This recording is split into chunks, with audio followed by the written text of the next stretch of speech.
This is Rabbanit Sarna and Rabbi David Wolkenfeld. Shalom and welcome to the Straw Hat. We are the official podcast of Anshe Shalom B'nai Israel Congregation, an Orthodox synagogue in Chicago, Illinois.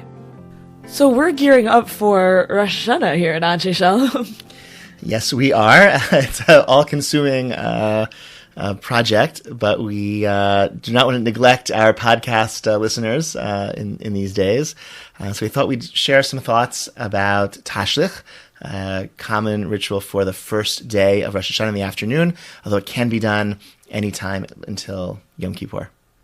I think some people even do it until Shana Rabbah, no? Totally possible. Tashlich is my least favorite Jewish ritual of the year. Yeah, I mean, it's a pretty late minhag. It's just a minhag also. It's a custom that, first recorded in the Maharil. Maharil, in the 15th century, sort of had this agenda of collecting a lot of Ashkenazi customs that were at risk of being lost. This is after a few centuries of lots of expulsions and the Black Death and all sorts of terrible things that... Bad news in Ashkenaz. And sort of at the end of which there are really no longer many Jews living in Germany or France, which had been the center of Ashkenazi Jewish life for hundreds of years prior to that. And as Jewish life is reconstructed in Poland, I guess, and places east, the Maharil undertook this project of figuring out what Ashkenazim do. And amongst the things that he records is this practice of Tashlich, which... I was just going to say one other favorite Maharil fact, which also connects to Please, the what's your holidays. Oh, yes. Is that he gathered in all of the chazanim of Ashkenaz, and any tune that they all had, he declared to be a Misinai tune, like a tune from Sinai. And many of those are High Holidays tunes. Some of them, like the Kaddish that leads into Musaf on Shabbat, is a Misinai Kaddish. So anytime someone messes that up, you can say, that Kaddish is Misinai. The Maharil said so. But what an amazing kind of operation. Let's just get everyone together and see what we all have in common, and whatever we have in common, that's legit. Yeah, and can't be changed. I mean, he's very emphatic at how terrible it is to change any of these core, Nusach, elements where that was that sort of Ashkenazi consensus. He did this without recording, obviously. No recording technology. I don't even know if the music could be written by then. Yeah. Did he know how to write music? I don't think so. Right? I don't know. Yeah, interesting. Someone knows. I'm sure someone does. Okay, for another time. So he writes out Tashlich. It's penitential prayers recited adjacent to water. It seems the symbolism of water is associated with Rosh Hashanah, maybe because of the midrash that Avram had to cross a river on his way to the Akedah. The Akedah, of course, is a liturgical and otherwise theme of this season. So we gather by water just as Avram crossed water. I mean, and fish are, a good symbol. Good luck symbol in Judaism. And they always have their eyes open, just God is always watching us. Yeah, that's a little funny. That's an odd. Yeah, just fish as do blink sometimes. No, I know fish do not have eyelids. I believe I'm pretty sure that's true because they don't need them when they live in the water, right? I guess.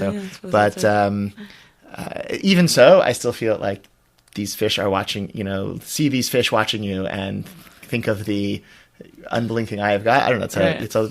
I'm not sure if that's feels a little foreign, or just a couple of steps removed. I would say. That's all. But fish are a good luck symbol. That's because in Pamayim Kitov, right, the day that fish are created, it says, and God saw that it was good twice. So they are a good luck. So good. They survived the flood, so there's a good luck symbol of fish. Right.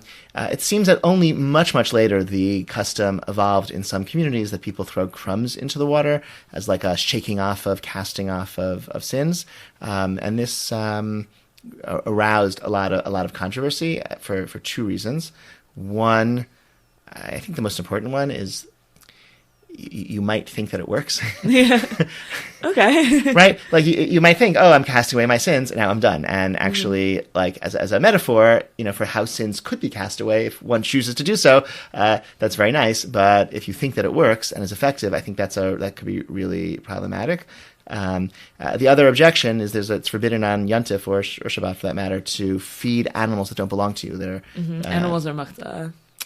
So you can feed your own animals that are your responsibility. You're but required to feed your own animals. You must feed. Yes. Please feed your animals, but you can't feed animals that are free and wild and living, in the lake. And that. So if you're feeding the ducks or the fish, that would be that might also be a problem.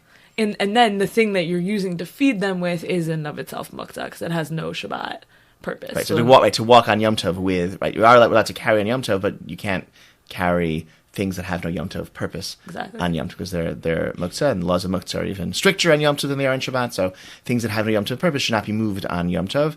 And right, so food that you won't eat, like say, once you say, this is stale bread, I'm not going to eat this. So throw it to the fish. Once you make that decision, you actually can't really move it. You could throw it out if it's in the way, right? You can. Well, also if it's like disgusting. So if it's like on your table, you're allowed to clear off your table. It's called a geref shorei. So we can translate that. It means a pot of filth. Great. So you're right. You don't have to. We can have a clean. We can have a. That's okay. It's also the sanitary. Right. No, but the halakhic concept of why, right? You would think you're not allowed to clean off your table because anything that's left on your table at the end of a meal is garbage. It's muktzah, and therefore it has no yantiv purpose, and it's muktzah, so it has to stay there. And the answer is you're allowed to. There's like a halachic exception for pots of filth, but which allows you to clean off your table, which is very helpful. Right. But the point at which you say this bread is stale, I'm not going to eat it, then you really wouldn't. You can't then use it for something else that's also not a yantiv appropriate activity. Yeah. So. So maybe there are lenient. I think there are lenient opinions out there. My recommendation is not to throw bread or bring bread to the park. I think there are lenient. Eat the. I don't know. God feeds everyone. We can. I don't know. Maybe we just. The animals are our friends or something like that. That does exist in halakha literature, certainly as a limud zchut, as like a way to justify this existing practice.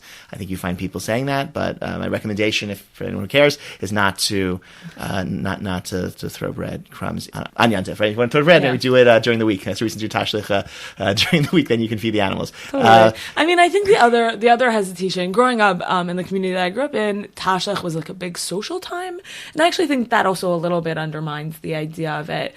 That meaning it makes sense to come together as a community to do what feels like should be a very serious ritual, in that you're going to cast away your sins and to meditate and to reflect, and Jews love doing that in community and having these serious moments together. That makes a lot of sense to me. Growing up, there was like food and nosh and whatever, and like the whole Newton community would all come out, like all the different shows. It was this nice interdenominational moment. That in retrospect, even though I loved it and everyone went to Tashlich, it was like the big event of the year. That in retrospect I think is not the correct or like the ideal feeling that one should have vis-a-vis Tashlich. But over the years, for me, this has become like a relatively important ritual, and I like the embodiment of it. I like that you kind of go out of shul and into like a natural environment and reflect on your relationship with like your past self and your future self, and the ability to, Rabbi Sachs writes about this very meaningfully, the ability to cast off your past self is actually, it's not straightforward at all. And so many people, or so often we feel stuck in the way that we are, and just like how often you find yourself saying, I did that's just who I am, I can't help it. And Judaism really comes along and says that's not an excuse. You can't say things like that. You always have the capacity to change, but it's really hard to believe that about ourselves. And I think doing the like physical thing of Tashlich really helps reinforce that sense that there is a possibility to kind of cast away formal parts of ourselves. That's very nice. I was, I guess, at very influential stages of my education. I was in yeshiva with I guess Litvaks and in Israel where there wasn't flowing water. True. So I have a very distinct memory of that. My first Rosh Hashanah in yeshiva, having I guess lunch at the home of one of our teachers, and he said, some of you probably want to do Tashlich.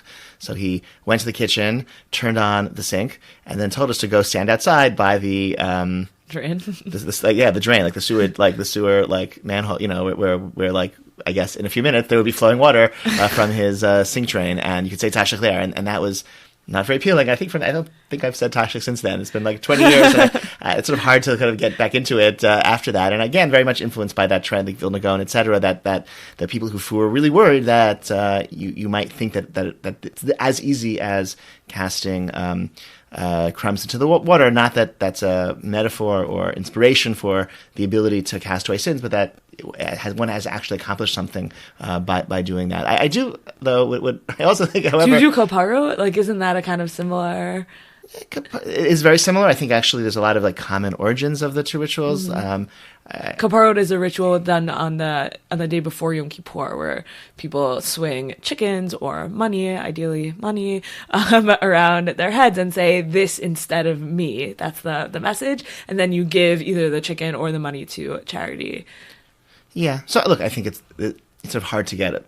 Like giving charity is objectively good and accomplishes something, for somebody, even if your sins don't go onto those coins, right? Or that you are objectively doing something to help someone. So it's sort of hard to why refrain from that?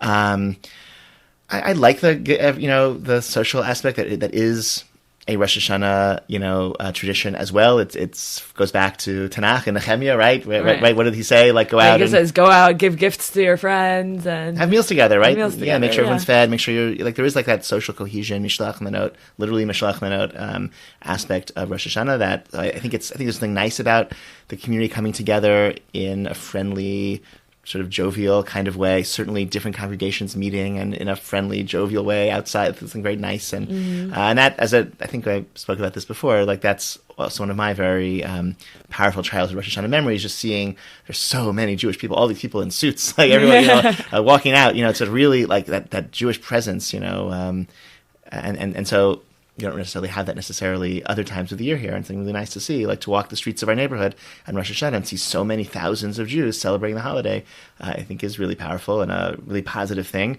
And that's not just on the streets; it's also in the park along the lake. I think that is very nice. Even I understand it doesn't that's in tension with having an intense personal spiritual moment. Right, but if you don't believe in the intense spiritual moment because you don't even do it, then of course you love the social aspect. I think you're being very consistent here, which I admire as always. Okay, thank you. No, Tashlich is one of my favorite, times of the year because I don't do anything and I just enjoy being with lots of people outdoors. So it's a very yeah. All right. Sorry, it's a little harder for you to balance those. So maybe you can maybe you'll say Tashlich not on Rosh Hashanah. Rosh Hashanah you can just hang out with everyone, right? And then you'll find a quiet time in the week after. I've done that in the past, actually, and it's been very nice. And it's also, in the Northeast, it's like very easy to find bodies of water too. So and here, especially, we're literally named for it. Yes, the neighbor. Yes. So it's a blessing. So, anyways, thank you so much for joining us on the Straw Hat this week. We hope you have a beautiful, happy, healthy, sweet New Year, full of blessings and personal growth and fulfillment in all sorts of ways. Tova to you, to all the listeners, to your family, and look forward to learning together through the podcast and in person in the new year. Shana Tova.